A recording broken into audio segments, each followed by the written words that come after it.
하나님 말씀 누가복음 19장 1절 말씀부터 10절에 있는 말씀을 함께 교독을 하겠습니다. 누가복음 19장 1절 말씀은 신약성경 127면에 있습니다.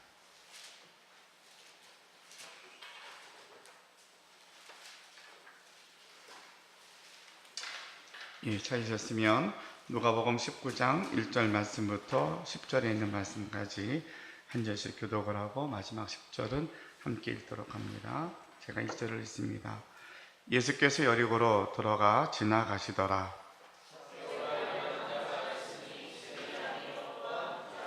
그가 예수께서 어떠한 사람인가 하여 보고자 하되 키가 작고 사람이 많아 할 수 없어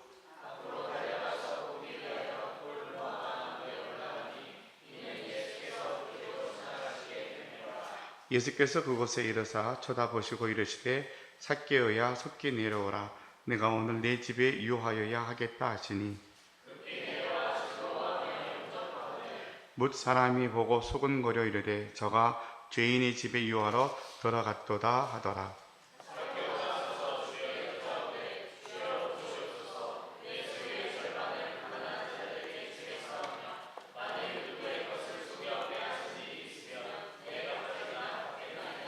예수께서 이르시되 오늘 구원이 이 집에 이르렀으니 이 사람도 아브라함의 자손이미로다. 인자가 온 것은 잃어버린 자를 찾아 구원하려 함이니라. 아멘. 지난주보다 교회 분위기가 많이 달라졌죠? 이렇게 분위기를 보시면 지금이 어떤 절기가 다가온다라고 좀 느끼셔야 되는데 느낌이 좀 오십니까? 성탄 추리가 있고요. 앞에 보면 초가 5개가 있는데 불은 하나만 켜놨어요. 불 붙인 건 제 마음대로 붙인 건데 왜 하나만 켜놨을까?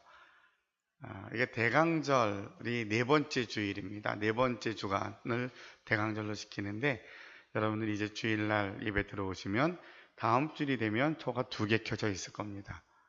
그리고 그 다음 주일이 되면 초가 3개 켜져 있고 그리고 12월 넷째 주일이 되면 대강절 4번째 주일이 되어서 초가 4개가 켜져 있을 겁니다. 그러면 여러분이 분위기를 보면서 어떤 걸 느끼면 되냐면 성탄절이 이번 주간이 성탄절이겠구나.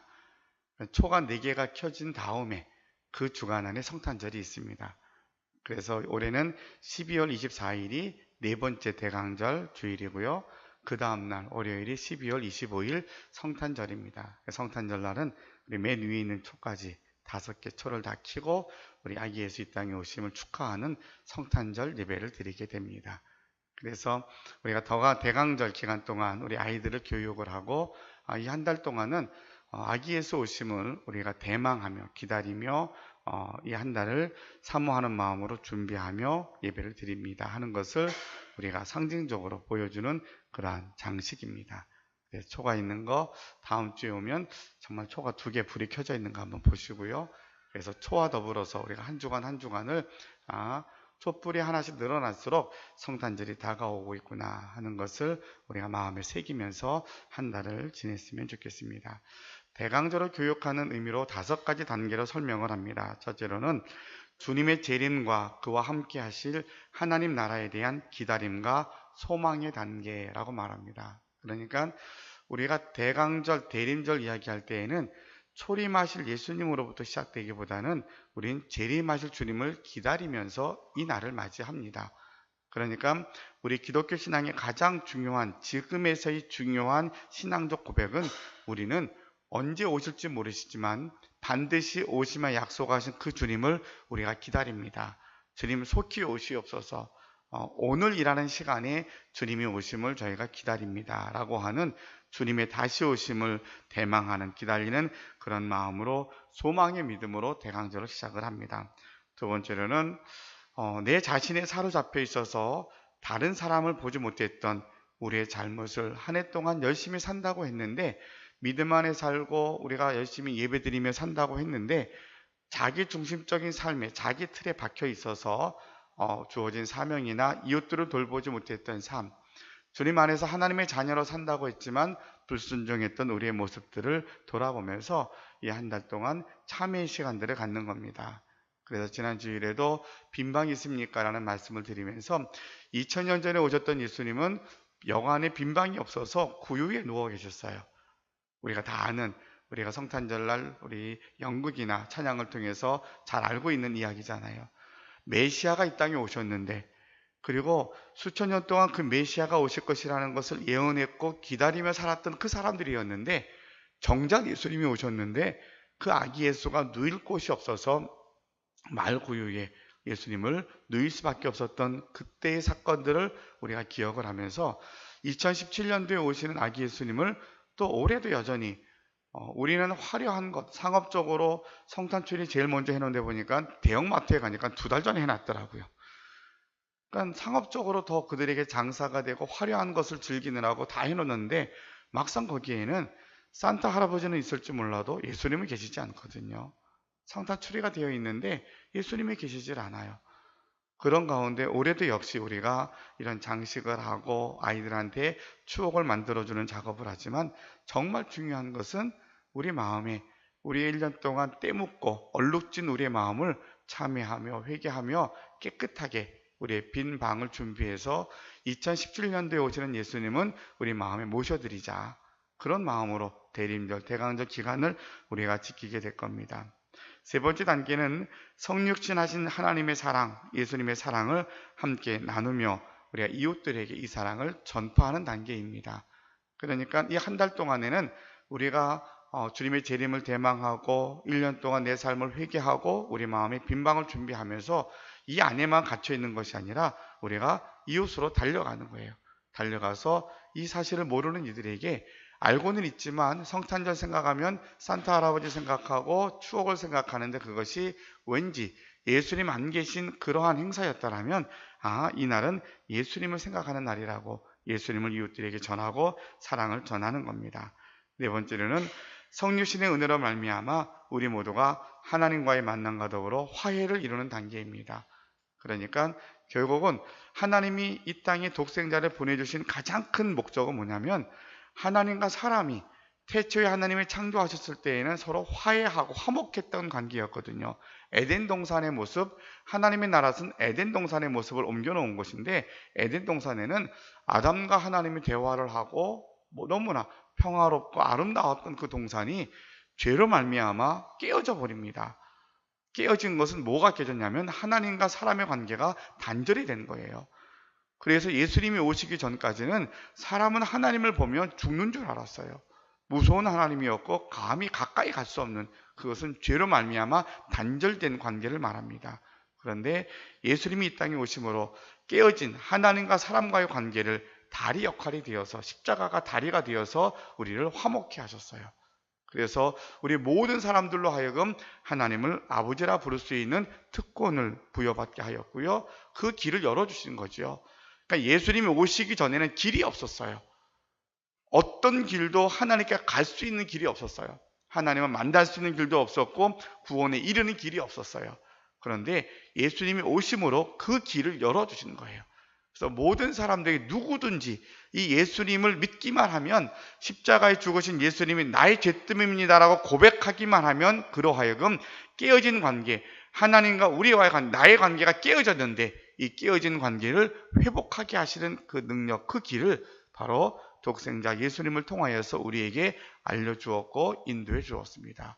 그래서 우리는 그 예수님을 영접한 사람으로서 하나님의 관계가 회복되어졌고요, 화해가 이루어졌어요. 그것은 우리에게 수직적인 사랑이 회복이 되는 것이라면, 그 사랑을 아는 자들에게 수평적인 사랑을 회복하라고 우리에게 말씀하십니다. 그것이 십자가의 의미입니다. 십자가는 2개의 막대기가 만나면 십자가가 된다 그래요. 그래서 그 막대기 하나는 수직적인 시간을 가리키고 또 하나는 수평적인 것을 가리킵니다. 그래서 수직적인 사랑으로 우리가 구원받았고 하나님의 은혜 안에 산다라면, 그 사명은, 은혜는 수평적 사랑의 화해를 이야기합니다.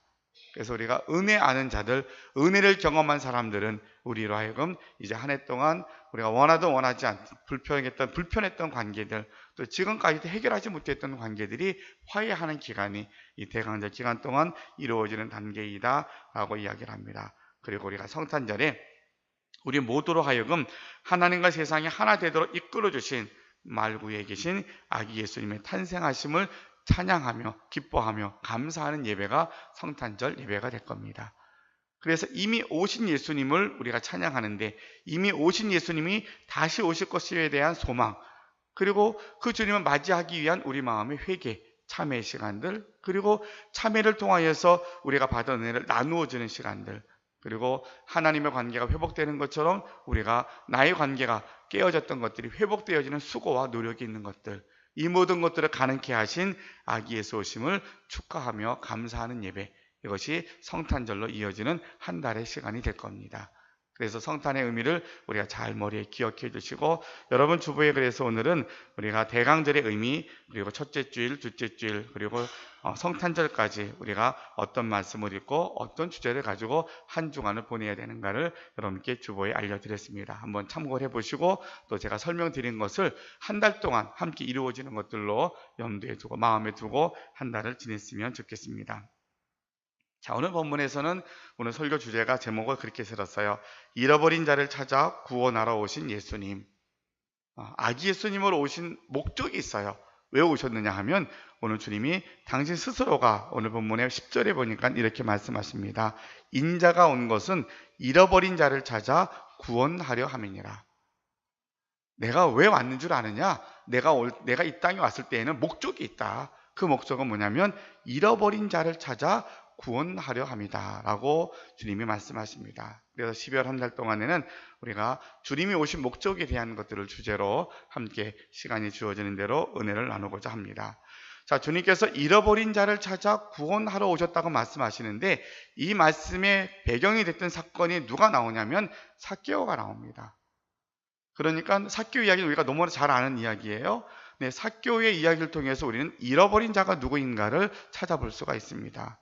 오늘 본문의 말씀 우리가 2절 3절 말씀을 한번 같이 읽어볼게요. 2절 3절입니다. 누가복음 19장 2절과 3절 시작. 삭개오라 이름하는 자가 있으니 세리장이요 또한 부자라. 그가 예수께서 어떠한 사람인가 하여 보고자 하되 키가 작고 사람이 많아 할 수 없어 라고 되어 있어요. 삭개오라는 사람이 있는데 그의 직업은 뭐냐면 세리였어요. 그 당시에 세리는 아주 백성들에게 손가락질 받는 직업이었어요. 세리, 세금을 걷는 사람인데, 우리나라로 말하면 일제시대 때 우리 같은 동네에 있는 사람들에게 세금을 걷었던 사람하고 똑같이 생각하시면 돼요. 왜냐면 같은 동족인데, 근데 일본 사람에게 세금을 바치느라고 일본 사람을 이제 세관에 앉힌 것이 아니라 같은 동네 사람, 잘 아는 사람을 앉히는 거죠. 그래서 동네 모든 형편을 잘 아니까 가서 돈을 다 걷어냅니다. 수단과 방법을 가리지 않고 걷어내는데, 또 이 당시에는 어떤 특혜를 주었냐면, 이제 로마에서 세리들에게 그렇게 권한을 줍니다. 우리에게 10%만 주고 나머지 네가 가져. 능력껏 걷는데 다 안 내도 돼. 그런 권한을 주었어요. 얼마나 좋아요. 자기 능력껏 다 세금을 걷어도 아무도 그게 법으로 문제가 되지 않아요. 다 세금을 걷어가지고 위에다 바칠 거 어느 정도 바치고선 다 내 거인 거예요. 그러니까 부자가 될 수밖에 없었던 거죠. 그러니까 나라가 빼앗겨서 식민지 통치하에 있었고 다 가난하게 살고 어려운데, 그 어려운 가운데 부자로 사는 그 직업이 누구였냐면 세리였어요. 그 중에도 세리장이었어요. 그러니 그 부자가 되기까지 얼마나 많은 세금을 걷기까지 얼마나 지독하게 세금을 걷었겠어요. 그 지독하게 세금을 걷었던 그 사람에 대한 호칭을 들으면 지읒 사람들에게 어떻게 그가 불려지는지를 정확히 알 수 있어요. 어쨌든 그는 세리장이었고 그렇게 해서 큰 부자로 살았던 사람인데요.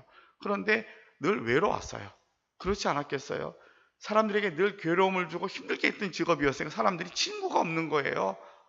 그 사람 옆에 친구가 되면 똑같은 사람이 되니까 친구도 없고, 돈은 많은데 외로운 거예요. 늘 외롭고 힘들고 뭔가 좀 사는 것 같지 않고, 이제 이런 자기 절망 속에 있을 때에 예수님의 소문을 듣습니다. 예수라는 사람이 대단한 사람인데 우리 동네에 오신다 그래. 그래? 어떤 분이가 나도 좀 보고 싶다. 자기 마음속에 왠지 모르는 조그마한 불씨, 소망의 불씨가 생겨난 것 같아요. 근데 또 하나 장애물이 있어요. 예수님이 가는 데마다 구름대처럼 사람들이 몰려드는데 삭개오는 키가 작았어요. 키가 작으니까 예수님을 보려면 눈을 마주쳐야, 아이 컨택을 해야 이렇게 누구 부를 텐데 주님을 마주칠 만한 상황이 아닌 거예요. 자, 이런 장애가 있었는데 삭개오는 그것을 포기하지 않고 높은 나무에 올라갑니다. 그러니까 그의 간절이 얼마나 간절하며 컸는지 알 수 있는 거죠. 높은 나무에 올라가서 뭐 개의치 않았던 거죠. 나무에 올라가 가지고 예수님 언제 오시는가 이렇게 보고 있었던 거예요. 우리 뒤에 친구 누가 왔다 나가는데 잠깐 주원이가 가서 민지 들어오라 그러면 좋겠다. 늦어서 못 들어온 것 같아. 자, 우리가 삭개오가 나무에 올라가 가지고 혼자 마음에 올라갔는데, 근데 놀라운 게 오늘 본문에 보니까 예수님이 삭개오 있는데 가십니다. 가시고서는 삭개오를 부르시는데, 오늘 본문의 말씀에 보니까 이렇게 말씀이 성경에 기록되어 있어요. 5절에 보니까 예수께서 그곳에 이르사 쳐다보시고 이르시되 삭개오야 속히 내려오라, 내가 오늘 내 집에 유하여야 하겠다 하십니다. 그냥 그 많은 사람들이 다 막 구름대처럼 몰려있는 상황에서 예수님이 그냥 막 이 사람 저 사람 보기에도 급급할 텐데 나무에 있는 삭개오를 보신 거예요. 그리고 삭개오에게 가가지고 예수님께서 삭개오야 속히 내려오라고 말씀하십니다. 그리고서는 거기에 멈춰 있지 않고 오늘 내 집에 유하여야 하겠다. 내가 좀 너네 집에 좀 가고 싶은데 괜찮겠니? 그렇게 얘기하신 거예요. 얼마나 좋았겠어요, 삭개오가. 그래서 그 나무에서 속히 내려와서 급히 내려와 즐거워하며 영접하였다라고 그 짧은 한 절에 삭개오의 그 마음이 다 담겨져서 느껴져요. 상상도 못했던 일이 벌어진 거예요. 왜냐하면 이때쯤 됐을 때에는 예수님의 소문이 온 지면에 다 퍼져 있기 때문에 그냥 예수님 얼굴만 쳐다봐도 영광스럽고 너무나 좋은 대단하신 분이었거든요. 근데 그분이 자기를 불러주신 거예요. 삭개오야라고 불러줬어요. 뿐만 아니라 내가 오늘 너네 집에 갈게 라고 이야기 듣고서는 삭개오가 급히 내려와서 즐거워하면서 막 입이 이만큼 귀에 달렸을 것 같아요. 그러면서 주님을 영접하여 자기 집으로 모셔드립니다. 자, 그런데 우리가 오늘 주목할 말씀이 7절 말씀이에요. 7절 말씀을 같이 한번 읽어보겠습니다. 시작. 뭇사람이 보고 수군거리며 이르되 저가 죄인의 집에 유하려 들어갔도다 하더라. 사람들은 삭개오를 이름을 부르지 않았어요. 뭐라 그래요? 죄인이라고 불렀어요. 잃어버린 자가 누구일까? 자기 이름을 잃어버린 사람이 삭개오였어요. 삭개오는 사람들이 자기 이름을 몰라요. 알려고도 하지 않아요. 관심도 없어요. 저 사람은 죄인이야. 죄인으로 이름받았던 그 삭개오를 예수님을 이름을 불러주십니다. 같이 살았던 모든 사람들이 다 죄인이라고 손가락질하는 자기였는데 예수님이 다가오셔서 삭개오야 라고 불러주시니까 얼마나 기분이 좋았겠어요. 그 한마디에, 그 주님의 그 부르심 앞에 삭개오의 모든 인생은 다 달라집니다. 그것도 너무 감사한데 예수님이 자기 집으로 오시겠다고 말씀하시는 거죠. 예수님이 삭개오 집에 들어가니까 모든 사람들이 수군거립니다. 저렇게 대단한 사람이 저 삭개오가 누군지 모르시는 거야? 왜 저기에 같이 가시는 거지? 수군거리는데 수군거림의 핵심에 뭐가 있냐면 삭개오는 죄인이야. 저 사람은 구원받을 수 없는 사람이야. 구원받아서는 안 될 사람이야. 그런 생각이 모든 사람들에게 있었던 거죠. 저 사람은 구원받으면 안 돼. 그런 생각이 있었던 거예요. 그런 삭개오를 주님이 그의 집에 들어가셔서 그와 함께 대화를 하십니다. 그랬더니 삭개오가 주님께 말씀을 드립니다. 주여 보시옵소서, 내 소유의 절반을 가난한 자들에게 나눠주겠사오며 만일 누구의 것을 내가 빼앗은 일이 있으면 내 갑절이나 갚겠나이다. 그래서 많은 학자들이 이렇게 검사를 이렇게 해봤더니 꽤 많은 돈을 자기가 환원하겠다고 약속하신 거예요. 수십억의 돈이라 그래요. 그러니까 꽤 많은 부자였던 거죠. 그 당시에 꽤 많은 돈을 갖고 있었던 부자였는데 예수님의 그 한마디, 사람들은 그를 죄인이라고 불러주었는데 삭개오라고 불러셨던 그 한마디에 마음이 감동이 되어서 주님, 내가 저 세상의 절반은 이 많은 돈을 다 바치겠습니다. 그리고 혹시나 내가 남의 것들을 강제로 빼앗은 것이 있다면 4배나 갚아주겠습니다. 이렇게 약속을 합니다. 대단한 변화인 거죠. 이 변화 앞에 예수님께서 이르시되 이렇게 말씀하십니다. 오늘 구원이 이 집에 이르렀으니 이 사람도 아브라함의 자손이미로다. 인자가 온 것은 잃어버린 자를 찾아 구원하려 함이니라. 자, 여기서 잃어버린 자를 누구로 이야기합니까? 삭개오를 이야기하잖아요. 삭개오가 누구예요? 이름을 잃어버린 사람, 죄인으로 이름 불려지는 사람, 모든 사람들에게 부러움을 사는 것이 아니라 돈은 많고 부자였지만 손가락질 받았던 그 사람이에요. 우리 주님은 바로 그 사람을, 이 사람은 구원받으면 안 될 사람입니다라고 생각했던 그 사람을 살리려고 주님이 이 땅에 오셨다라고 오늘 성경이 우리에게 말씀해 주고 계십니다. 삭개오를 통하여서 잃어버린 사람에 대한 이야기를 우리가 생각해 보면, 이름을 잃어버린 사람, 사랑이 늘 부족한 사람, 그리고 소망이 끊어진 사람을 바로 잃어버린 사람이라고 우리가 생각해 볼 수 있을 것 같아요. 그러니까 모든 사람이 저 사람은 구원받으면 안 돼, 저 사람은 다시 살면 안 돼, 모든 사람이 그렇게 생각하는 사람인 거예요. 소망이 없는 거죠. 더 이상 살 의미가 없어. 살아서는 안 돼. 저 사람 예수 믿으면 안 될 것 같아. 저 사람 안 돼. 저 사람 같이 천국 가는 것도 나는 별로 좋지 않아 라고 생각하는 사람도 있을 수 있겠더라고요. 절망 가운데 있는 사람, 소망이 끊어지는 사람, 끊어진 사람, 주님은 그 사람을 위해서 이 땅에 오셨다는 거예요. 분명히 죄로 말미암아 죽어 마땅한 저와 여러분을 위해서 주님이 오셨어요. 그런데 우리가 죄로 말미암아 죽어 마땅한 그 시점이 언제이냐면, 그 시점도 우리도 소망이 끊어져서 소망이 없었던 상태였던 거거든요. 그러니까 우리는 굉장히 인간적인 기준으로 조금 더 거룩하고 조금 더 일찍 예수 믿어서 우리가 바르게 산 것 같고 굉장히 대단한 것 같지만, 그런데 내가 예수님을 처음 믿었을 때 내 모습도 삭개의 모습과 그게 다르지 않았다는 거죠. 우리가 모두가 다 죄인 되었을 때, 죽어 마땅했을 때에, 소망이 없었을 때에 우리를 구원하시려고 주님이 오신 것이고, 우리는 정말 하나님의 은혜로 먼저 그 예수님을 영접하여서 이 자리에 모여서 대강절을 기다리며 대강절을 맞이하며 배우며 우리가 이 시간 예배를 드리는 거예요. 주님이 오심에 대한 목적이 잃어버린 자를 찾기 위해서 주님이 오셨다 그러는데, 잃어버린 자는 바로 자기 이름을 잃어버리고 사랑을 빼앗기고 또한 소망이 끊어진 사람이다 라고 오늘 우리에게 말씀하십니다. 소망이 끊어진 사람에 대한 이야기를 제가 설교 중에 잘 인용하는 사람입니다. 요한복음 5장에 보면 베데스다 목가에 있었던 한 환자 이야기가 나옵니다. 38년 동안 그 못을 바라보고 평생이라고 말해도 틀리지 않을 것 같아요. 38년을 누워 있어요. 거기에 어떤 전설이 있냐면, 그 연못에는 물이 한 번 동하면 천사가 내려와서 선착순으로 한 명이 들어가면 이 사람이 낫는다는 거예요. 그런데 지금처럼 이렇게 병원이 맞는 것도 아니고 약도 없고 병원도 없어요. 근데 소망이 있어요. 소망이 뭐냐면, 거기에 어쩌다 한번 천사가 내려와서 물이 동하는데 이때 가서 한 번만 먼저 들어가면 병이 낫는다는 거예요.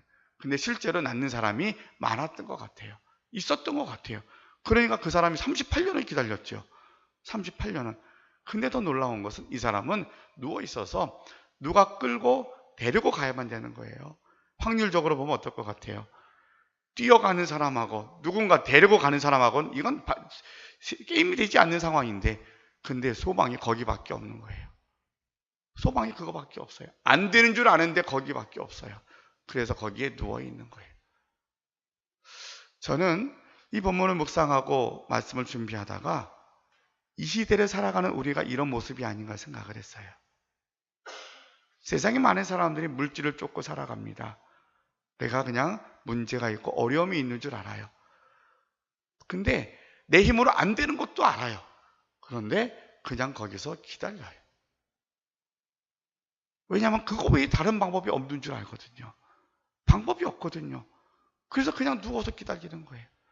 물이 동하면서 한번 이렇게 누웠다가 한번 일어나면 이미 모든 거 끝났어요. 또 누웠어요. 그러고 38년을 지난 거예요. 그에게 예수님이 찾아가십니다. 찾아가셔서 그에게 묻습니다. 너에게 무엇 해주기를 원하느냐라고 물어보세요. 그랬더니 이 사람이 자기 그 신세를 한탄합니다. 저기 물이 동하면 내가 가야 되는데 나는 가만히 내가 누구라고 너가 나를 좀 이렇게 짊어지고 가서 그 속에 물을 넣어줘야 되는데 아무도 없습니다. 그러니까 첫 해는 가족들도 있었고 부인도 있었고 뭐 누가 사람이 있었을 것 같아요. 시간이 지나가니까 다 떠나가 버린 거죠. 혼자 남아 있는 거예요. 아무것도 소망이 없어요. 소망이 끊어진 상태에도 그것을 소망이라고 붙잡고 있는 그 사람에게 주님이 찾아가셔서 그의 문제를 고쳐주십니다. 그의 질병을 낫게 하십니다. 38년 동안 누워있는 그를 말씀으로 이렇게 세워서 고쳐주십니다. 바로 그분이 우리의 주님이십니다. 인자가 온 것은 잃어버린 자를 찾아서 구원하러 왔나라. 주님이 오신 목적은 잃어버린 자를 찾기 위해서 오셨어요. 그러니까 주님은 잃어버린 자를 찾아가시는 분이셔요. 하나님이 모든 사람이 죽어 마땅한 멸망받은 그때에 누구든지 우리에게 메시아를 기다린다고 했지만 어떻게 오시는지 알지 못했던 그때에 하나님이 독생자를 보내주신 거예요. 우리에게 메시아를 이 땅에 보내주심으로 우리로 하여금 구원의 길을 열어주신 거거든요. 자, 우리는 예수님 믿어서 구원받은 사람이에요. 여러분의 눈을 주님의 심장을 가지고 한번 세상을 한번 보시기 바랍니다. 세상 사람들 어떻게 사는 것 같아요? 돈이 있으면 세상에서는 다 된다 그래요. 전 돈이 많아봤으면 좋겠다고 하는 것이 젊은 사람들의 꿈인 것 같아요. 왜냐하면 이 세상은 돈이면 다 되는 것 같잖아요. 여러분 삭개오를 보세요. 돈은 많았는데 그는 죄인이라고 이름을 잃어버린 사람이었어요. 사랑을 빼앗긴 사람이었고 소망이 없었던 사람이었어요. 우리 생각에는 모두가 다 소망이 끊어진 사람들이 아닌 것처럼 살아가는데 우리가 보기엔 다 저 사람들은 하나님 모르는 사람이고 예수님 모르는 사람이고 그들이 사는 것이 겉으로는 멀쩡한 것 같지만 그들이 사는 길이 멸망의 길로 가는 것이 우리가 보여져야 되는데, 그래서 그들이 불쌍히 여겨져야 되는데 우리가 이 시간에 함께 주님의 마음으로 소망을 잃어버린 사람, 절망 가운데 있는 그 사람들이 여러분의 눈에 들어오고 여러분의 생각에 들어오는 시간이 되었으면 좋겠습니다. 그것이 우리의 가족이 될 수 있고요, 우리 이웃이 될 수 있고, 이 땅에 수많은 사람들이 절망 가운데 있는 사람들이 바로 이런 사람이라는 거예요.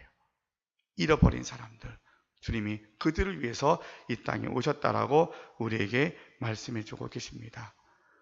그래서 우리가 이 말씀을 들으면서 함께 우리가 생각해야 될 것은, 이미 우리는 이 땅에 오신 아기 예수님 때문에 구원받고 영생 얻었고 그 하나님 나라를 누리고 사는 사람들이에요. 이제는 우리가 이 대강절을 재림하실 주님을 기다리는 그날 동안 사명을 따라 살아야 되는데, 이 사명이 무엇이냐면, 주님, 우리도 주님처럼 잃어버린 자를 찾아가겠습니다 라는 사명의 결단이 있어야 될 줄로 믿습니다. 잃어버린 자를 가서 찾아가겠습니다. 전도하면 어렵습니다. 사람들이 더 똑똑해요. 전도가 잘 되지 않아요. 그런데 우린 포기하지 않고 전도해야 돼요. 어떤 마음을 가지고 와야 되느냐? 부자라고 해서, 유능한 사람이라고 해서 우리가 말을 못하는 것이 아니라 예수님 없이 사는 것이 불행한 것입니다. 그렇게 살면 영생받지 못합니다라는 확신을 가지고 우리가 이 복음을 전할 수 있어야 되는데, 이보다 더 심각한 것은 세상에 많은 사람들이 많은 병을 앓고 있어요. 마음의 병을 앓고 있고요, 육신의 병을 앓고 있고, 특별히 영적으로 병들어 있는 분이 너무나 많아요. 그런데 그들은 38년 동안 막연한 소망, 아니 불가능한 소망을 붙잡고 그냥 이렇게 살다가 말게요라는 사람이 이 땅에 너무 많다는 거예요. 너무나 많은 사람들이 불가능한 소망을 그냥 바라보면서 그냥 살아요. 그냥 새끼 밥 먹고 살면 괜찮은 줄 알아요. 그냥 어떻게 잘 되겠지라고 하면서 그냥 살아요. 그냥 어떻게 되겠지, 지금 괜찮잖아, 지금 전쟁 일으키지 않고 전쟁 나지 않았고 별일 없잖아, 이러고 살아가요. 그런데 그 모습은 38년 동안 베데스다 목가에서 불가능한 소망을 붙잡고 사는 사람하고 다르지 않더라는 거죠. 여러분, 우리의 마음속에 이제는 그들을 바라보는 영적인 눈이, 영적인 능력이 여러분의 마음에 다시 한번 회복될 수 있기를 바랍니다. 아, 그냥 두면 안 되겠구나, 그냥 두면 저 사람은 저렇게 살다가 불쌍하게 불행하게 죽겠구나 하는 것들을 우리가 볼 수 있어야 돼요. 우리 사회적인 문제에서도 어떤 일들이 벌어지냐면, 일본에서는 개인 고독사가 많이 있다 그러죠. 네, 혼자 대인관계 하지 않아요. 그래서 혼자 자기 방에 있다가 임종을 맞이했는데 아무도 모르는 거예요. 근데 그렇게 혼자 죽음을 맞이하는 사람이 점점 늘어나는데, 그 현상이 우리는 더 빨리 그것을 우리가 따라간다는 거잖아요. 젊은이들이 얼마 전에 뉴스에서 신문에 봤던 것 같은데, 일본의 젊은이들이 혼자 방에서 나오지도 않고 점점 불행하고 점점 사회에 대해서 불신이 생기고 못한다는 생각 때문에 혼자 방에 갇혀서 자기만의 세계에 갇혀 살다가 폐인이 되는 경우가 되게 많습니다. 그런 숫자가 결코 적지 않아요. 그런데 그 현상들이 우리 사회에 동일하게 이루어지고 있어요. 그러니까 우리는 두 번째 말씀드릴 구원받을 대상을 찾는 것도 중요하지만, 또 하나는 여러분 눈을 크게 떠서 여러분 주변에 누가 정말로 갇혀서 자기 세계에 갇혀 있고 또 우울한 마음, 또 마음의 고통 속에 갇혀 있어서 밖으로 나오지 못한 사람들을 찾아서 그들에게 도움의 손길을 전할 수 있어야 돼요. 그것이 주님이 찾아가는 사역이에요. 여러분들은 그런 목사님 저희가 그분들을 가서 어떻게 도와줘야 되면 아니요. 여러분들은 뭐만 하면 되냐면 그럼 이웃에 누가 있는가만 찾아서 저한테 알려주시면 돼요. 저한테 알려주시면 저와 사모와 함께 그들을 찾아가서 돕는 역할을 할 거예요. 가서 상태를 보고 여러분이 어떻게 도와줘야 될 건가를 제가 다리 역할을 할 거예요. 우리 서산 지역에도 그런 식구들이 꽤 많을 것 같아요. 여러분이 알고 있는 정말 안타까운 사람들이 되게 많을 거예요. 근데 어떻게 도와줄 줄을 몰라요. 근데 우리에게 주어진 예수 믿음에 대한 가장 중요한 이유는 그들을 도우라고 우리를 부르신 거거든요. 그럼 목사님 다 방법이 없잖아요. 아니요, 방법이 있어요. 여러분 이제는 찾기만 하셔요. 찾아서 이제 그 역할을 우리 교회에 보고해 주시면 제가 우리 항정직들과 우리 모든 분들과 함께 의논해서 어떻게 도울 것인가를 제가 혼자 한다는 게 아니라 방법을 찾을 거예요. 가서 신망가하고 필요한 부분들을 도와줘서 그분들을 살게 하는 일을 할 거예요. 주님이 오신 목적은 잃어버린 자를 살리는 거예요. 이 세상은 점점 그대로 가면 여러분 꼭 이 단어 기억하세요. 지금의 현대인들은 38년 된 병자와 같이 소망이 없는 그것을 붙잡고 그냥 살아가는 모습들인 거예요. 그것이 답이 아닌 줄 알아요. 이렇게 사는 것이 인생답게 사는 게 아니라는 걸 알아요. 그런데 그렇게 살잖아요. 그것이 조금만 더 심해지면 자기 방에 갇혀서 그러고 살거든요. 우리가 그들을 찾아가야 돼요. 그것이 사명인 거예요. 내가 내일 하기도 힘든데 어떻게 합니까? 아니에요. 여러분, 이 일을 함으로 우리가 사는 거예요. 크게 눈을 뜨고 내가 하는 일도 바쁘지만 여러분 주변을 빨리빨리 한번 스캔하세요. 이렇게 쭉 머릿속에 한번 생각해 보세요. 누가 어려운 사람이 생각나는 사람, 자꾸 생각이 나는 대로 이야기해 주셔서 우리 교회는 찾아가는 교회가 될 거예요. 우리 주님이 찾아오셨잖아요. 우리도 가만히 교회 앉아서 오십시오라고 하는 교회가 아니라 찾아가는 교회가 돼야 돼요. 우리 주변에 어려운 사람들, 어르신들이나 젊은 사람들이나 그들을 찾아가서 잃어버린 자를 절망 가운데 있는 그들을 찾아가서 손을 내밀고 주님께 인도할 때에 하나님께 우리가 감당할 능력을 우리에게 주실 것입니다. 조금 이제 설교 원고에 없는 얘기지만 한 번 더 생각하면 하나님께 우리가 그렇게 기도하는 하나님 복을 주세요. 잘 살게 해주세요. 이렇게 기도하면 좀 민구스럽잖아요. 그렇죠? 좀 죄송하잖아요. 근데 하나님 내가 어려운 사람 찾아보니까 이 사람 도우려니까 돈이 필요해요. 저 사람을 찾아가려니까 내가 건강해야 돼요. 내가 몸이 아프면서 어려운 사람 찾아가려니까 이게 덕이 안 되는 것 같아요. 주님 내가 이 일 할도록 나 좀 건강 좀 주세요. 내가 주님의 하도록 내가 좀 복을 좀 받았으면 좋겠어요. 잘 살았으면 좋겠어요. 그래서 세상에 하고 싶은 일이 많은데 내가 좀 잘 살았으면 좋겠어요. 그러면 하나님께 조금 자신 있게 구할 수 있잖아요. 그럼 하나님이 안 주시겠어요? 하나님이 하시겠다. 하나님이 하겠다 그러는데 우리가 잘 살아야 돼요. 잘 살아서 삭개오처럼 잘 사는 게 아니라 받은 것을 예수님 만나서 나눠줄 만큼 그런 잘 사는 그런 우리 마음이 그런 욕구들이 있어야 될 것 같아요. 그래서 우리 주님이 오신 목적은 잃어버린 자를 찾기 위해서 오셨는데 그 사명을 우리에게 주셨다라고 생각하고 한 달 동안 아니 계속해서 여러분의 주변에 눈을 크게 뜨고 우리 잃어버린 자들을 찾으시기를 바랍니다. 두 번째로 주님이 오신 목적은 분명합니다. 내가 그들을 찾아서 구원하려 함이니라. 교회 존재하는 이유는 예수님만이 유일하신 구원자이십니다 라는 것을 알리기 위해서 교회가 있는 겁니다. 그러니까 우리가 그렇게 잃어버린 자를 찾아서 도와줍니다. 끄집어내서 건져내서 사는 길을 건강을 줍니다. 근데 거기에 멈춰 있는 것이 아니라 오늘 사교에게 주셨던 말이 무슨 이야기예요? 오늘 이 집에 구원이 이 집에도 이르렀느라. 예수님이 오신 목적은 병자를 고치는 데 있는 게 목적이 아니에요. 병자를 고치고 난 후에 주님의 목적은 그를 구원하심의 목적이 있어요. 우리가 잘 아는 것처럼 10명의 문둥병자, 나병 환자 이야기 잘 알잖아요. 9명은 다 병이 나았는데 주님께 돌아오지 않았어요. 한 사람만 돌아와서 주님께 감사합니다. 그랬더니 그에게 더 큰 선물 주었어요. 내게 구원에 이르렀다라고. 주님이 오신 목적은 우리를 구원하기 위해서 오신 거예요. 그러니까 우리가 왜 교회만이, 왜 예수님만이 믿어야 됩니까? 라고 하는 것은 인생은 정말 나그네와 같이 짧은 인생을 삽니다. 오래 살아야 130년이에요. 말도 안 되지만 길게 살아야 100년이에요. 100년 잠깐 인생을 사는데 그것도 너무 힘들어요. 너무 힘들게 살아요. 계속 인생이 너무 힘들게 살아요. 그것을 우리가 그냥 마지못해서 38년 된 병자처럼 그냥 그러려니 하고 살다가 인생이 끝나잖아요. 그것으로 끝나는 것으로 마치면 괜찮은데 그 이후에는 천국이 있고 지옥이 있잖아요. 우리가 믿음에 대한 본질이잖아요. 그냥 그렇게 살다가 끝나면 괜찮은 것 같은데 괜찮지 않다라는 거예요. 왜 선교사들이 가서 핍박을 받고 위험한 지역에 가서 복음을 전해요? 예수님 만나고 나서 우리가 만난 거, 우리 대한민국에도 선교사님 보내달라고 누구도 전한 사람이 없는데, 먼저 은혜 받은 선교사들이 그가 대학을 졸업하고 의대생들이 은혜 받은 것 때문에 이 먼 곳까지 3달 동안 배 타고 와서 이 나라에 복음을 전해서 우리가 예수 믿은 거거든요. 우리가 거저 받았기 때문에 우리를 대신해서 선교사들이 가서 복음을 전하는. 왜요? 예수님만이 이 땅의 유일한 구원자이시니까. 구원의 길이 예수님만이 우리에게 구원자이시니까. 예수님이 오신 목적이 구원을 이루기 위해서 오신 것이니까. 그래서 우리의 관심도 이제는 잃어버린 자를 찾아서 주님께 인도하는데, 그들을 건져주는데 어디까지 가야 되느냐?